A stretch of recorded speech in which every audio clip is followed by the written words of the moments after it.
क्या cough syrup safe है? 2 साल से नीचे कोई भी कॉफ सप्रेसेंट नहीं इस्तेमाल हो सकता। कॉफ सप्रेसेंट जो कि डेक्स्ट्रोमेथॉर्फन के नाम से होता है, वो भी एक इम्प्लीकेटेड था राजस्थान की ट्रेजेडी में, जहां एक कंपनी ने डेक्स्ट्रोमेथॉर्फन यूज किया था हाई क्वांटिटी में और उससे डेथ हुई। खांसी जुकाम सबसे ज्यादा 2 साल से नीचे ही होता है और फिर दो क्या साल किया से जाए? 2 साल से नीचे वाला ही बच्चा है जो सबसे ज्यादा परेशान होता है।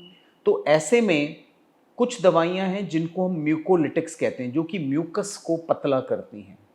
उन दवाइयों का इस्तेमाल हम कर सकते हैं इवन 1 ईयर के नीचे, इवन 6 मंथ्स के नीचे। एम्ब्रोक्सल नाम की एक दवा आती है जो सिर्फ म्यूकोलिटिक है, बलगम को पतला करता है, वो सेफ है, वो 0 डे से इस्तेमाल किया जा सकता है, अप्रूव्ड है।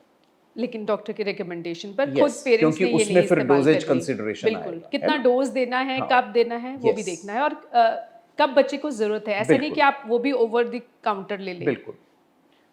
कॉफ कोल्ड रेमेडी जब नाम आता है, कोल्ड की दवा अलग होती है, कॉफ की अलग होती है। ऑफन ये कंपनियां दोनों दवाइयों को मिक्स करके कॉफ कोल्ड रेमेडी के फॉर्म में आपको सामने रख देते हैं।